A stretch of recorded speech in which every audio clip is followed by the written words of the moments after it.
Previously, they took me from the boarding school to the Smiths family. I believed I would be the only kid in the family. However, it turned out I also had two sisters and a younger brother, but I'm sure their presence would only be a question of time. So, hello everyone. If you haven't watched the previous episode yet, make sure you watch it. I'm Emma, and today I have big plans ahead of me to get rid of my stepbrother. As I said, Dad Ethan absolutely forbade us to enter his workshop studio. In my opinion, this rule applied not only to the kids, but also to Mom Jessica. When Mr. Smith came out of his sanctuary, he put a large and beautiful lock on the door. He carried the key around his neck, over his paint-smeared vest. Since one of my talents was observation, I noticed William hanging around the workshop 3 times during the first week of my arrival. Once he was chased away by Jessica. Then Chloe and Danny knocked him down almost under the door.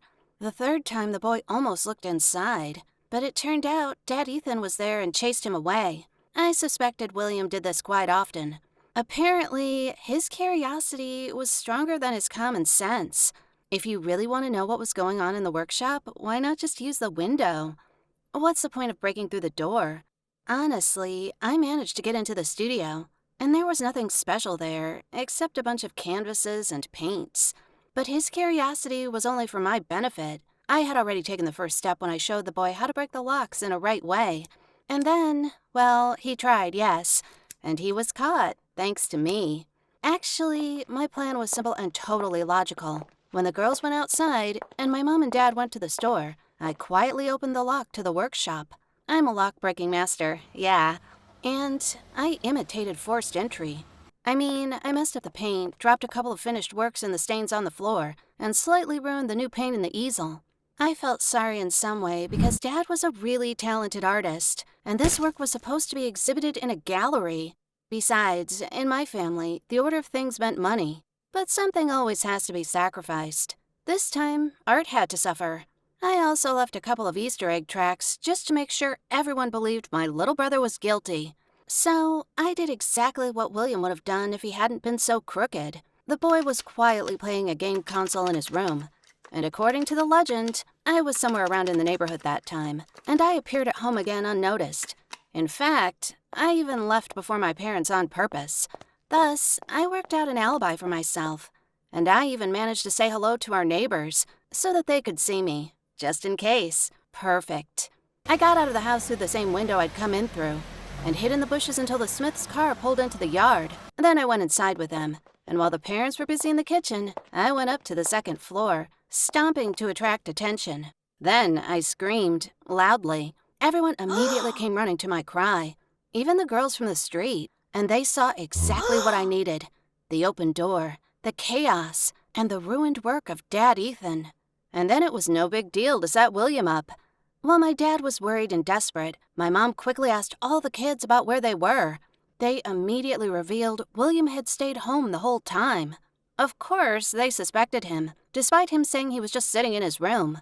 Then, I showed my mom the traces, a small footprint of William's shoe, a handkerchief that he always carried in his pocket, lying on the floor in front of the easel, paint stains on the boy's sweater. Here, I had to quickly smear his sweater, while everyone was jostling in the hallway. That's it. Moriarty had finished his job. Now it's Sherlock's turn. Of course, no one believed William. As punishment, he was deprived of sweets and pocket money. Ethan also warned him if this happened again, the boy would be returned to the boarding school. Well, I didn't expect it to be done right away. The main thing was that the first step to a quarrel turned out to be loud and effective. But I was more fortunate. As a reward for my talent for reading footprints, they moved me to one of the guest bedrooms. To be exact, I was asked to choose the room I wanted, and I said I don't have enough personal space, and they gave me the biggest one. Along with the room, I also got William's pocket money. I was finally able to buy new clothes and things that would only be mine. The funny thing was that no one suspected me of what had happened. My parents immediately believed it was all William's fault. The twins didn't doubt it either. The brother really could have done it. William might have wanted to say something, but no one would listen to him. William was no longer our favorite boy. Nobody trusted him as much as before. But it was too early for me to relax, because the twins were next in line. I had to work with the girls because they had a perfect reputation, 100%. They were obedient, quiet, cute, and perfect girls, as if they weren't human beings, but kind of robots or something. They always did what parents asked them and never argued.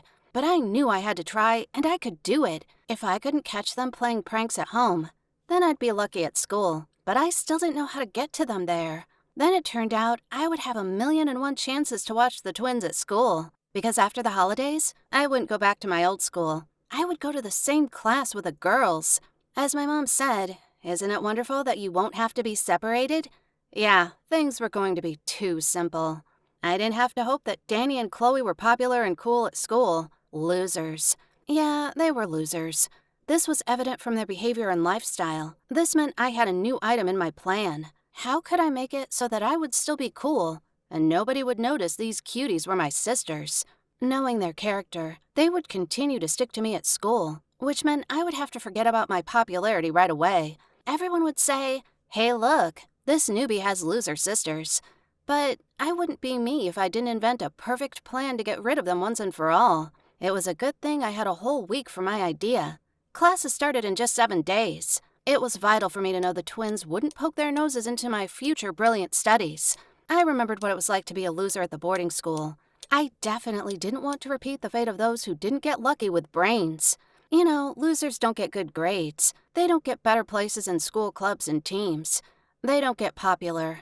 And if you're unlucky, then everyone would try to knock you down in front of the teachers. Of course, I was going to another school. I was about to study with the decent kids of decent people, but yeah, in some ways the boarding school was more rigid.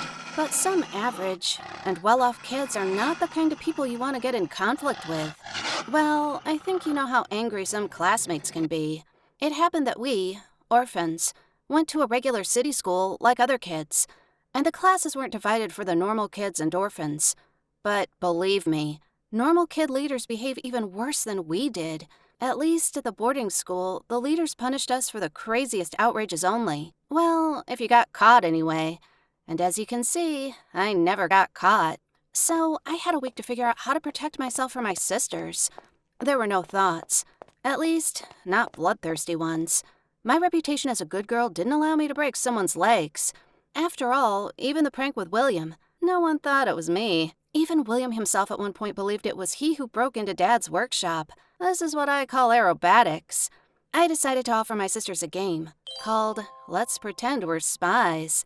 It was very funny and helpful for me, though I doubted the girls knew what it was like to pretend. But it was worth a try. Well, anyway, I could always come up with something to change the rules. We secretly gathered in their room. Me, Chloe, and Danny, a secret girls' elite club, and I told them the new school would be very difficult for me. Many kids wouldn't want to be friends with an orphan girl. They would always mock me, and I said I needed the girls' help not to make this happen. Their mission would be keeping a secret eye on all my classmates. If someone said or wanted to do anything against me, they should report to me. Of course, in a secret way, so that no one would even think we were communicating. They would be my spies in the enemy's camp. I immediately warned them I might be a little rude sometimes, but that's for their benefit only, of course. Maybe I'd organize some kind of dirty trick or stuff so that they wouldn't be suspected of cooperating with me. The girls happily hung their ears and showed me their Chinese dummies look. They liked this game very much. The secret's only for the 3 of us. Yeah. Anyway, the twins agreed and didn't even ask what kind of benefit they would get from this. Stupid. The only thing that bothered me was that these 2 dummies didn't really know how to pretend. I decided to test it. I asked them not to tell Mom Jessica who took the cookies from the kitchen. The secret lasted just for a couple of hours, because they were winking at each other so significantly that even William realized the girls were hiding something. And it had something to do with me, because they looked at each other and they smiled mysteriously at me too. And then they told the secret to Jessica right away. Of course, she laughed, but I made conclusions, and they extremely disappointed me. I definitely wouldn't trust these 2. Never. This was going to be my problem in the future. But it seemed to me that a couple of pranks towards them would divert any suspicion from me. At least, I could always demand to be transferred back to my old school. Otherwise, I would spend the rest of my school days as a loser. Later on, the preparation for school started. Mom and Dad bought all the school supplies. Backpacks, notebooks, textbooks, and so on. Everything A+ students need. It was the first day of studies. We got on the school bus, and that's how I braced myself for a nightmare. Thanks for watching this video.